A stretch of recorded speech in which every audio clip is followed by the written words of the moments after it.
At dawn, October 18, 2025, Moscow looked untouchable. A thin autumn fog hung over Red Square. Beneath it, inside the fortified dome of the Russian State Duma, three nations met in silence. Russia, China, North Korea, bound not by friendship, but by ambition.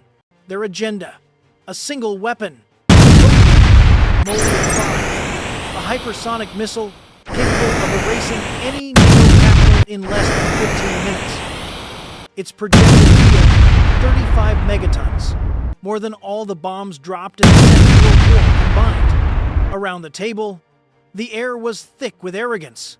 Russian generals toasted the rebirth of power. A Chinese delegate mocked American sanctions. A North Korean engineer whispered, "We can make it faster! Invisible!"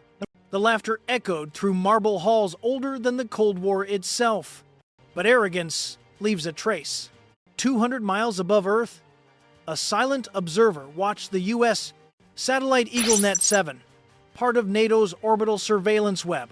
Every word, every signal, every encrypted whisper inside the Duma was captured and relayed to Washington in real time. By 9 a.m., Pentagon analysts had confirmed the unthinkable: a trilateral pact to develop a first-strike hypersonic system aimed squarely at NATO. For Moscow, it was a meeting of power. For the West, it was a flashing red light. And somewhere in Kyiv, another kind of silence was forming. Silence before retaliation. Engines warmed in hidden hangars.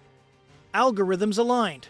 The first sequence of Operation Spiral Strike was being armed. They believed secrecy was strength. But in the age of precision, silence can betray you. And then, the sky began to scream. 9:15 a.m. Moscow time. The city was quiet. No sirens, no warnings. Then, the clouds above the Kremlin began to hum. From a hidden airstrip in eastern Ukraine, 15 Bayraktar TB2 drones lifted into the cold morning air. Each carried a dual explosive warhead compact, precise, unforgiving. Escorting them, two UJ-22 electronic warfare aircraft. Their mission, blind Russia's most advanced defenses. Ukrainian commanders called it Operation Spiral Strike. In Washington, analysts watched the data feed in real time. "The strategy is elegant," one U.S. officer said. "Three layers: decoy, disruption, destruction. Classic asymmetric design." At 9:27, the first phase began.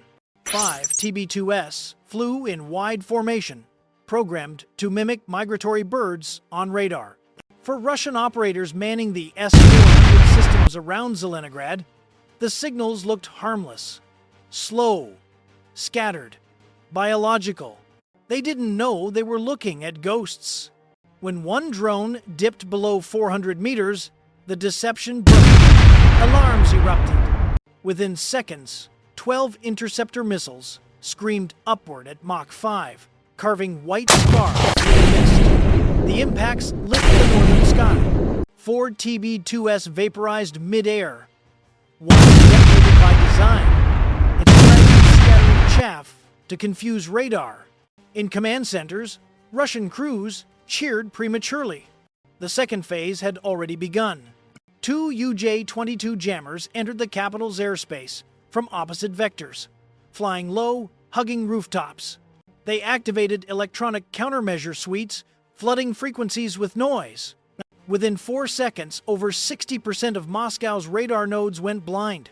Operators stared at static screens. One technician called it a whiteout the sky just turned off. U.S. cyber analysts in Brussels marked the moment. ECM dominance confirmed, one said. This is what happens when you build walls instead of networks. By 9:33, the third and final wave was already inbound. 15 attack drones descended from 8,000 feet, their formation splitting into 5 converging axes over central Moscow. Each drone carried pre-programmed coordinates, the west, east, and central domes of the State Duma. From orbit, American satellites tracked the approach, 15 red blips converging on a single point. Russia's counterfire came too late. The Pantsir S-1 systems engaged, launching 10 missiles, but hit only 3 targets. The rest slipped through like shadows through light. At 9:36, the first impact, a TB-2 slammed into the west wing of the Duma. The explosion shattered 300 panes of reinforced glass and blew the steel doors inward like tin. Seconds later, 2 more struck the roof. The copper dome buckled, collapsing under tons of burning debris. Inside, chaos erupted. Delegates ran blind through smoke and flame. Security guards shouted orders that no one heard. The internal network shorted out. Every emergency frequency was jammed. U.S. intelligence feeds showed it all in infrared. A Pentagon observer whispered, "They're watching history dissolve in real time." At 9:38, Assad took the final hit. A direct strike at the Duma's main communications room severed command links between the parliament and the Kremlin.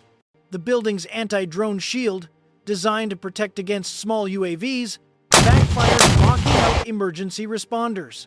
For 6 minutes, Moscow's center became a furnace. Steel melted. Signals vanished. Every layer of defense, optical, kinetic, electronic, collapsed in sequence, exactly as Ukraine's planners intended. By 9:41, the smoke columns were visible from orbit. The satellite image, intercepted later by NATO analysts, showed a perfect spiral of destruction, a digital signature of the strike that had rewritten modern warfare. In the Pentagon Situation Room, one analyst summarized it in a single line: $5 million in drones just erased $2 billion in defenses. The battle was over before Moscow even realized it had begun. And as the city burned, a new doctrine was born. Precision defeats mass. Agility defeats arrogance. 09:50 a.m. Moscow. The air inside the Russian State Duma had turned toxic. Smoke. Dust. Silence broken only by alarms fading in and out. Moments ago, it was a sealed chamber of power. Now, it was a burning maze of collapsed ceilings, melted steel, and shattered glass. The chandelier that once hung above the main assembly, 2 tons of bronze and crystal, had crashed through 2 floors, leaving a crater of light and flame. The copper dome that crowned the building was gone. Only a hole remained, exhaling black smoke into the gray Moscow sky. Inside the ruins, chaos ruled. Guards fired blindly into the dark, mistaking survivors for saboteurs. Body cameras caught fragments of shouting. They are inside the walls. How did they breach the no-fly zone? In the northern corridor, a fire line raced across old carpeting. Gus beepus ignited like fuses. Heat sensors later recorded over 1,000 degrees Fahrenheit, hot enough to melt aluminum rails. A delegate's badge was found welded to a metal door.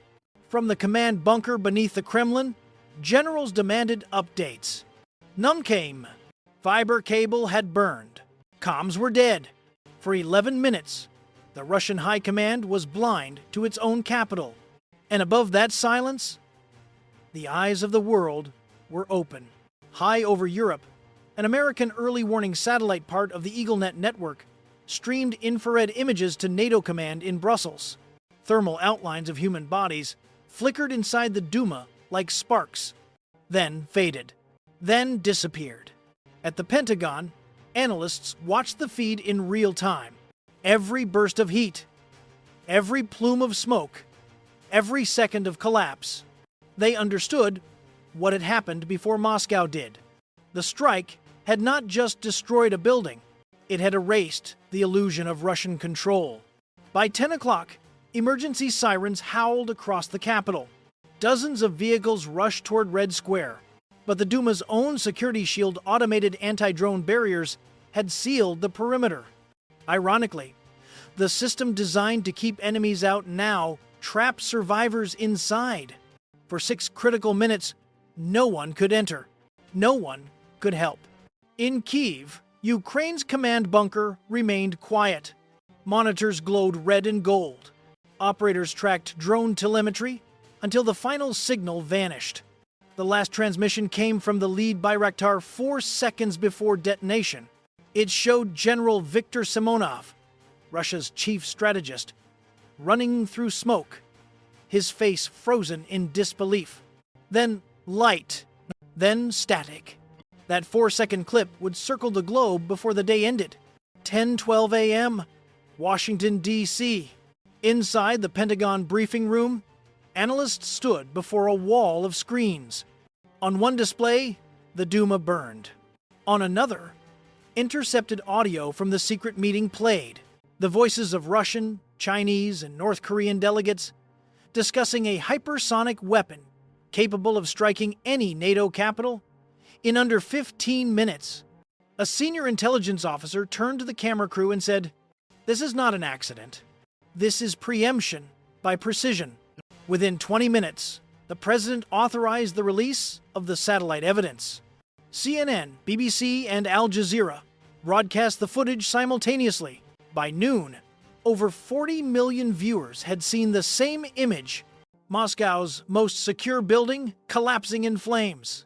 The West reacted in unison. Washington, London, and Berlin issued a joint statement. Their words were measured but sharp. The attempted proliferation of first-strike hypersonic technology has been neutralized. NATO moved to DEFCON 3 the first time since the early 2000s. Air bases in Poland and Romania raised alert status. American bombers conducted readiness drills over the Baltic. But no retaliation followed. None was needed. The message was already clear. 10:30 a.m. Moscow. The smoke over the Duma thinned. The structure stood hollow, its marble walls cracked, its pillars scorched black. 47 officials confirmed dead. Among them, 12 senior defense advisors and 3 foreign envoys. Yet the real damage was not physical. It was psychological. The myth of invulnerability had evaporated. Across Russia, panic spread like wildfire. Recruitment centers were mobbed, with protesters demanding answers. Families wept before blank television screens. One mother shouted, "You said we were safe!" But safety had become another illusion. In Kyiv, Ukraine issued no public statement. Only a single video appeared online footage of the Duma, moments before impact. 5 words appeared across the screen in bold Cyrillic font: "You were never untouchable." In American analysis rooms, silence followed. No celebration, no laughter. Just quiet recognition of a turning point in modern warfare. A colonel at Air Force Strategic Command summarized it best. He said, slowly, this was not about drones or missiles. This was about information, about how fast truth can move when courage gives it direction. He paused, then added, "For centuries, empires have believed that power comes from size, from numbers, from noise. But this was power in silence." And as the screens dimmed, one reality settled over every command center from Washington to Warsaw. The battlefield had changed. No longer defined by territory or tonnage, but by precision, by timing, by the will to strike first and the discipline to stop there. 10:45 a.m. Moscow. Smoke still curled above the ruins of the State Duma. Sirens echoed through the capital, but the battle was already over. What remained was silence and disbelief. The marble pillars that once framed Russia's center of power now stood cracked, fractured, bleeding soot into the sky. Inside, firefighters moved through corridors that no longer existed. Every step stirred ashes of ambition and failure. 47 officials confirmed dead. Among them, 12 senior military planners and 3 foreign envoys. But the numbers told only part of the story. The true collapse was invisible trust, confidence, the belief that Moscow could control the storm. Across the nation, panic spread faster than any fire. Recruits refused orders. Officers fled command posts. Propaganda channels went dark for the first time in decades. The myth of control had finally burned away. 11:30 a.m., Washington, D.C. In the Pentagon briefing room, a quiet order was given. Prepare the global summary. Aye. Screens filled with satellite imagery, infrared, high definition, telemetry logs, every second of the attack, archived, analyzed, and verified. The message for the Allies was clear. The era of unchecked aggression was over. A Pentagon analyst explained it in one sentence. Precision has replaced intimidation. The strike had revealed a doctrine long discussed inside American war colleges, that speed, scale, and secrecy were no longer decisive. What wins modern wars is clarity, data, discipline. Across NATO headquarters, that truth resonated like a drumbeat. Deterrence was no longer measured in megatons, but in milliseconds. And the West had just witnessed proof. That evening, Kyiv, a small press room, no banners, no victory speeches, only one statement read aloud by a single officer. Ukraine acted not in pride, but in defense. We struck to prevent a greater fire, and to remind the world that freedom, once cornered, does not kneel. Then he paused, and ended with 5 simple words, words that would echo far beyond the battlefield. You were never untouchable. In Washington, lights dimmed over the command floor. Analysts packed away reports, their faces quiet but resolute. The conclusion of the debrief was short. Moscow built its empire on fear. But fear is brittle. It shatters when faced with precision. Yeah. The final line of the transcript read, "The world has entered a new era, one where silence can strike, where data can destroy, and where truth, once revealed, cannot be buried again." This was not just a victory. It was a warning, because in the end, you can build walls of steel, bury secrets under concrete, and cloak ambition in silence. But precision will always find a way through. And when it does, the message is never whispered. It is delivered in fire, and it speaks with absolute clarity.